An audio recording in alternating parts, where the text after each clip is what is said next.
रास्ता मिल गया तो कल मंजिल भी मिल जाएगी। हौसलों से भरी है कोशिश, एक दिन जरूर रंग लाएगी। साथियों, मैं D77 स्वागत करता हूं आपका अपने YouTube channel fact news D77 में। आज हम जानेंगे राजस्थान के रहने वाले वर्तमान उपराष्ट्रपति जगदीप धनखड़ जी की संघर्षपूर्ण कहानी के बारे में।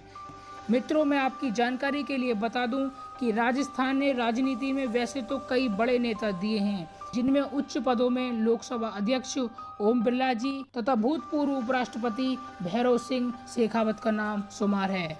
अब एक बार फिर राजस्थान के रहने वाले जगदीप धनखड़ जी भारत के 14वें उपराष्ट्रपति चुने गए हैं। एनडीए के उम्मीदवार जगदीप जी ने शानदार और बड़े अंतर से जीत दर्ज की है।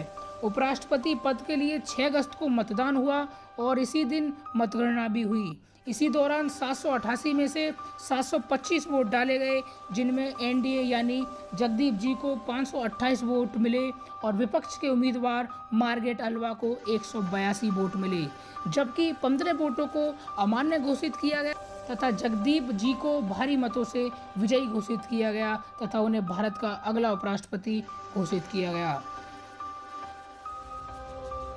राजस्थान के जाट समुदाय से ताल्लुक़ रखने वाले जगदीप जी का जन्म 18 मई 1951 में राजस्थान के किठाना नामक गांव में एक सामान्य किसान परिवार में हुआ था। इनके पिता का नाम गोकुल चंद था तथा इनकी माता का नाम केसरी देवी था। मैं आपको बता दूं, जगदीप अपने चारों भाई बहनों में दूसरे नंबर पर आते थे। जगदीप जी बचपन से ही काफी कुशाग्र बुद्धि के थे तथा कुशाग्र बुद्धि होने के साथ साथ ये हॉकी व फुटबॉल के जाने माने खिलाड़ी भी थे। ये गांव के पहले ऐसे व्यक्ति थे जो इंग्लिश बोलना जानते थे, इसी कारण इनको गांव में एक अलग नजरों से देखा जाता था। धनखड़ जी ने प्रारंभिक शिक्षा यानी 1 से 5वीं तक की पढ़ाई अपने गांव में की तथा कक्षा 6 में इन्होंने सरकारी माध्यमिक विश्वविद्यालय धरधना में प्रवेश लिया और 4-5 किलोमीटर दूरी पर ये पैदल यात्रा करते थे। जीत की होड़ में तो सब लगे हैं, मगर संघर्ष भरी दौड़ में कोई हिस्सा लेना नहीं चाहता। लेकिन जगदीप जी ने जीत की होड़ में भी हिस्सा लिया और संघर्ष भरी दौड़ में भी हिस्सा लिया।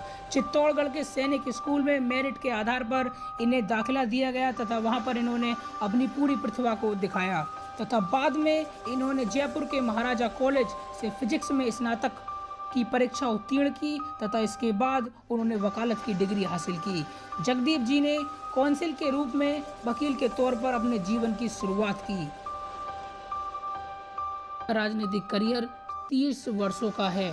साल 1989 में वह सक्रिय रूप से राजनीति में आए और इसी वर्ष 9वीं लोकसभा के लिए झुंझुनू से जनता दल के टिकट से पहली बार सांसद चुने गए। वर्ष 1990 में वह चंद्रशेखर की सरकार में संसदीय कार्य मंत्री की जिम्मेदारी भी निभा चुके हैं। वर्ष 1991 के लोकसभा चुनाव में धनखड़ जी ने कांग्रेस का हाथ थामा और भारी बहुमत से अजमेर की किशनगढ़ सीट से चुनाव लड़ा। वर्ष 2003 में उन्होंने भारतीय जनता पार्टी का दामन थामा और कांग्रेस को अलविदा कह दिया। 30 जुलाई 2019 को तत्कालीन राष्ट्रपति रामनाथ कोविंद जी ने इन्हें पश्चिम बंगाल का राज्यपाल नियुक्त किया।